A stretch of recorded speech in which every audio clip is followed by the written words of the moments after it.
Hey, John again. I'm in Clonmore, North Tipperary.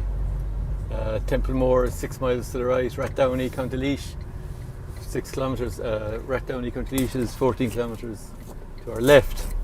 And in the last video inside in Roscrea Workhouse burial ground, I said that my great-grandmother Bridget Stapleton was claimed by the family and brought and buried in a family grave in Killavinoge, and I'm going to try and find Killavinoge now and go in and show you what the difference is between an unclaimed institutional burial and a claimed family burial.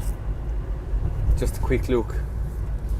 So this is the homeland of the Tierneys for this branch, our branch of the Tierneys anyway. There's still Tierneys here in Clonmore, Farman. My grandfather, Michael Tierney, was a second marriage, and his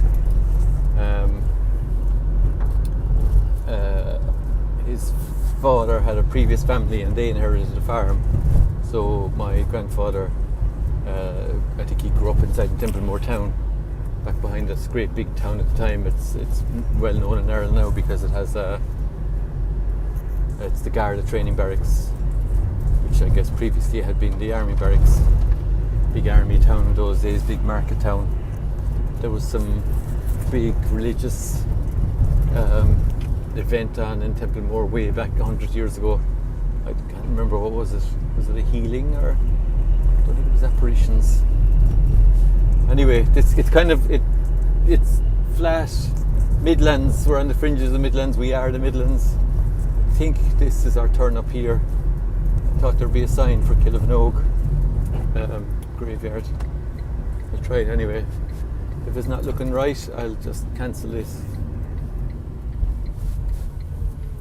Vague memory. No.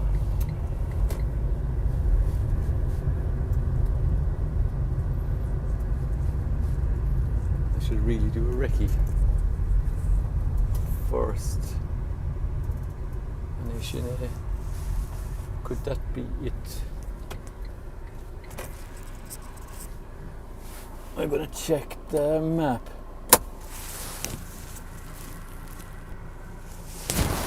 And it goes up that farm lane.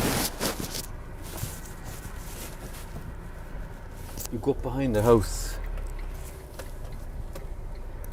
and into the old graveyard.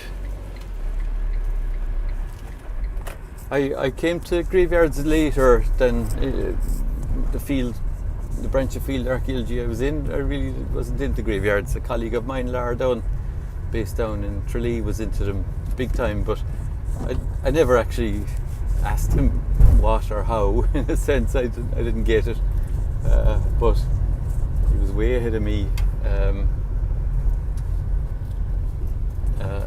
But I didn't get into the graveyards until I started getting into it around about 2008.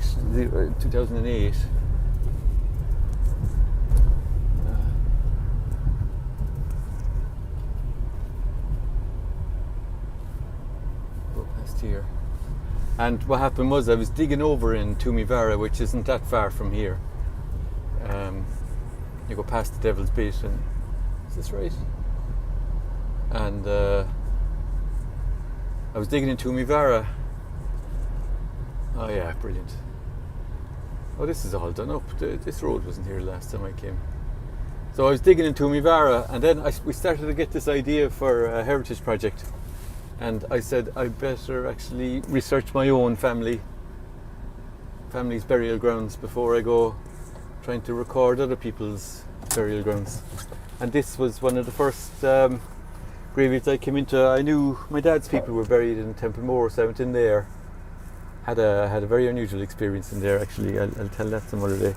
And then I came out here, and I'd never been here before, and I had that sense of that first experience of being sort of lost. Do you know that feeling? It's kind of lost but enjoying it, And I came out here, but I came on my own. And I was just going on the basis that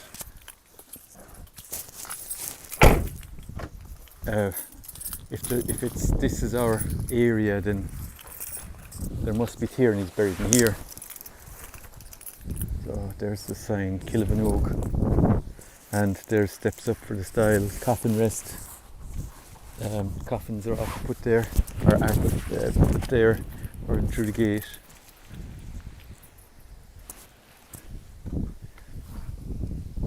So this is sort of your standard Irish rural graveyard. We saw that kind of cross, didn't we, last week in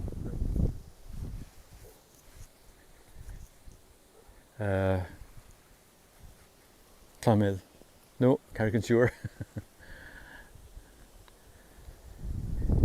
Now, this is your standard Irish rural graveyard. I think there's only the ruined foundations of the church here. Otherwise, modern, the old headstones, you can see the grey round-headed headstones covered in lichen. Modern headstones then gone in, and carving is a 20th century thing, and now very much 21st century. I'm not mad about it myself, but people have a right to bury their people. So I'm seeing here there's Dermodys and Mahers galore, and Bridget married a Maher. And I can't remember where now. My dad intends to put a little grave marker on the grave.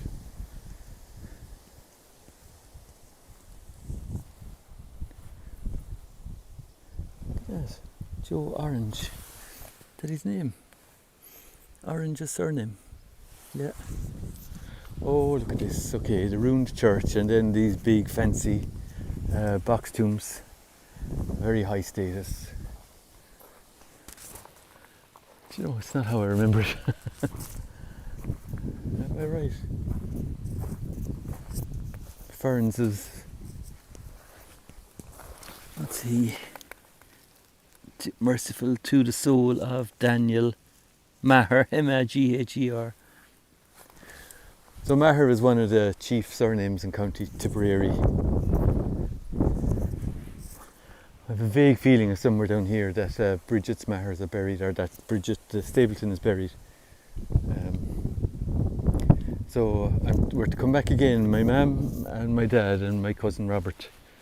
I think my uncle Bobby, who passed away since, he was the family historian who knew exactly where the grave was. So I think that's what's going to happen. We're going to come back soon, re-find the grave and put a wee grave marker on it somewhere in here. But we're quite sure that Bridget is buried in here instead of back in the workhouse. So the family would have claimed the body from the workhouse, and Bridget would have been brought back down in the back of a pony and trap, probably in the coffin, or she was brought down in a shroud and then put in a coffin here, Fogarty's, and buried in here somewhere. With being inside in the workhouse, she would have got the last rites from whatever priest was on duty, and then she would have been buried here, probably with burial rites as well.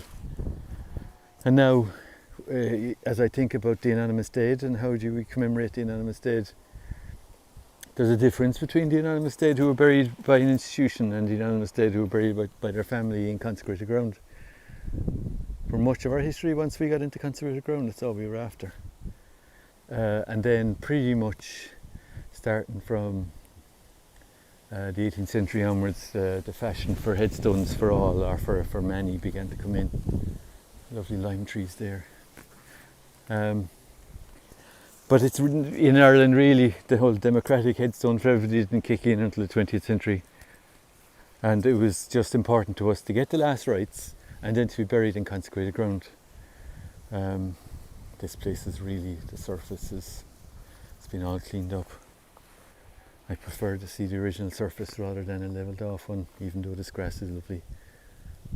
But you can get distracted by the desire for a wonderful grass surface to the detriment of the actual graves. When you get the grass this good, you don't necessarily get the graves evident. some people couldn't afford headstones, so the grave hump or the grave hollow was their identifier. So we need to hang on to those clues so that each, just like me, can come and try and find our great grandmother's grave using the clues that are available, using memory. This looks like a water well. I thought it was a burial vault. Mainly of this place beautifully looked after.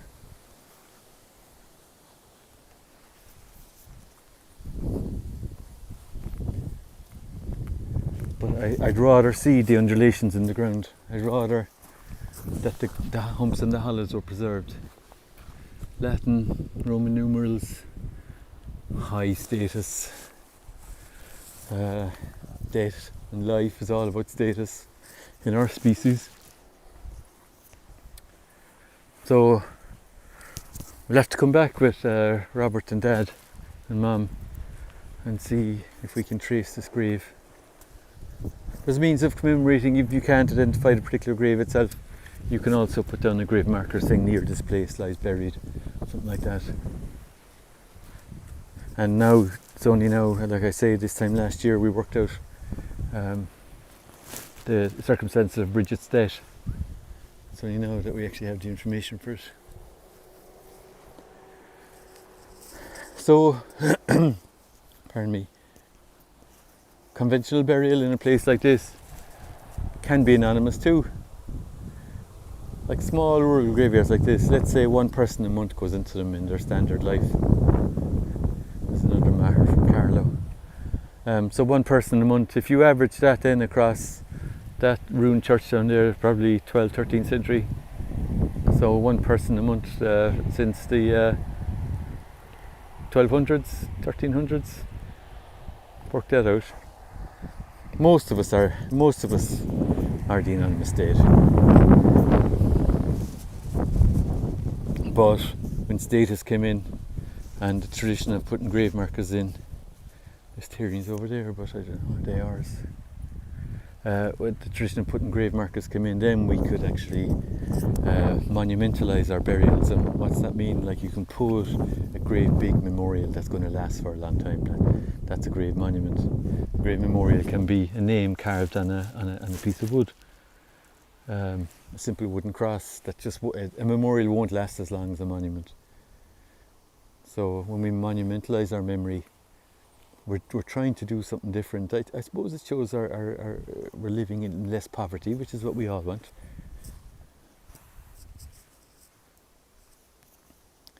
Okay. That's not how I remember it when I came here all those years ago. I'll have to look at it with Dad.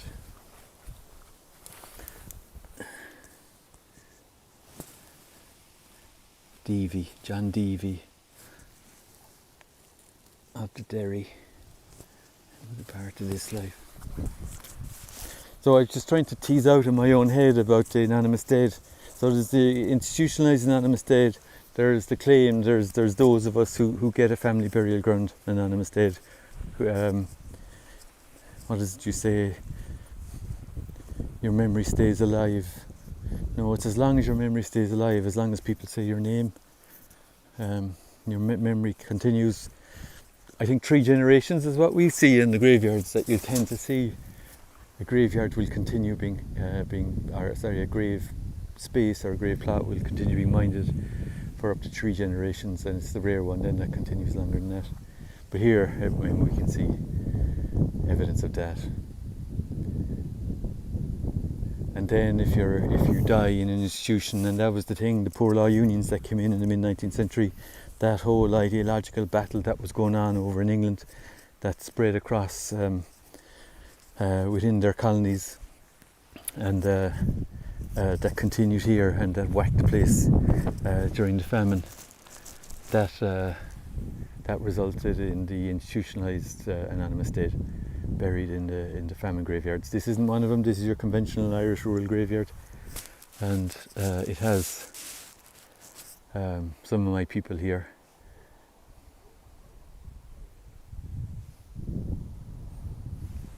brass on that.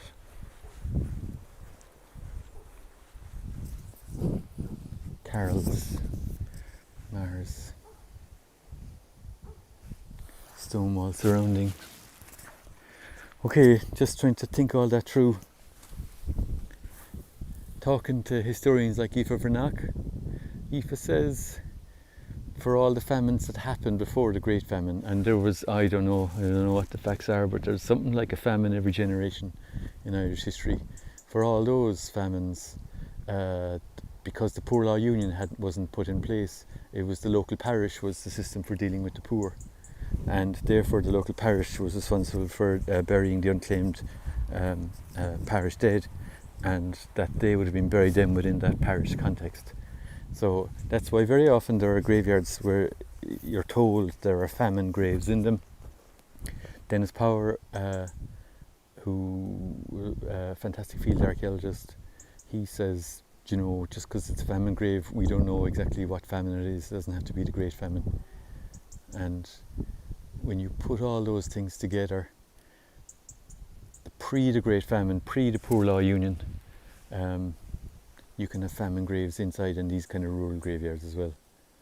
I suspect they're going to be kind of those square pit graves, 2 metres square, that kind of thing. There's no sign from here, but we'll find them elsewhere. The question is how to differentiate those pre-Great Famine famine graves. That we're complicating it from the Great Famine graves. All right, I'm still miles from home and I got to head south, so I'm going to head off now. Slán go fóill.